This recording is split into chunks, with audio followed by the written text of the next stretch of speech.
इस पर उत्तर प्रदेश सरकार को खुद विचार करना चाहिए कि सीना ठोक के कहते थे कि बिना हमारे राज्य में सांप्रदायिक दंगे नहीं होंगे, पत्ता भी नहीं हिलेगा। तो आखिर ये पत्ता हिल कैसे रहा है?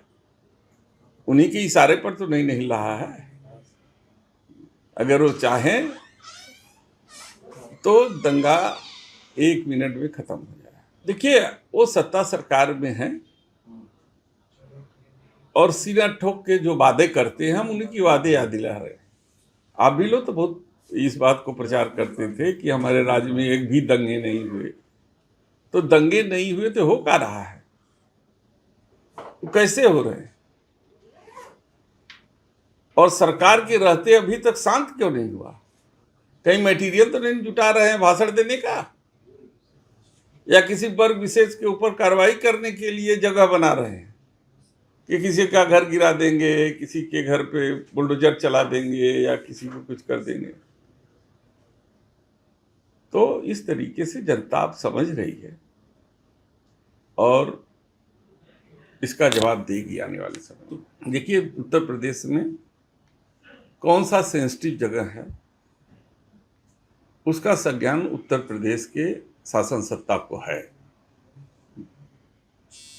और उस सेंसिटिव जगह पर पुलिस की व्यवस्था व्यापक, इंटेलिजेंस और तमाम ऐसे मुद्दे हैं, चीजें हैं जिसको डिप्लॉय किया जाता है, और डिप्लॉय करने के बाद उस पर वहाँ शांति व्यवस्था कायम रखने का पूरा प्रयास किया जाता है। अगर होता भी है, किसी की भावना भटकती है तो उसको वहीं पे दबा दिया जाता है, इसको भड़कने नहीं दिया जाता है, समझा लिया जाता है, समझौता भी करा लिया है। दोनों संप्रदाय के कुछ प्रमुखों लोग करके लोगों की समस्याओं को सुना जाता है पहले, और कोशिश की जाती है कि इस तरीके का कोई कार्य, चाहे हिंदू संप्रदाय के लोग हों चाहे मुसलमान हों, अगर जिनके तीज त्यौहार है वो उस तरीके का कोई कृत्य न करे जिससे दूसरे की भावना का आहत हो। एक दूसरे की भावना का सम्मान करते हुए तीज त्यौहार मनाए जाते हैं, ये परंपरा रही है। अब कल की ही घटना देख लीजिए आप लोग, तो कभी कहीं अखबार में ठीक से आ नहीं रहा है। भगवान श्री राम के का जो पुष्पक विमान है, शायद हमको तो याद नहीं है कि कभी रास्ते में उतरा हो।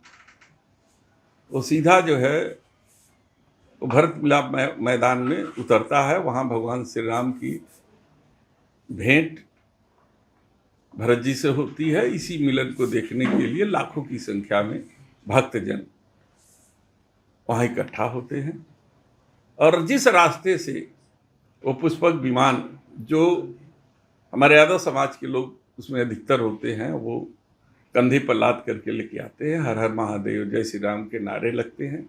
हिंदू और मुसलमान दोनों पुष्प वर्षा करते हैं, और इस तरीके से बनारस की गंगा जमुनी तहजीब बनी रहती है।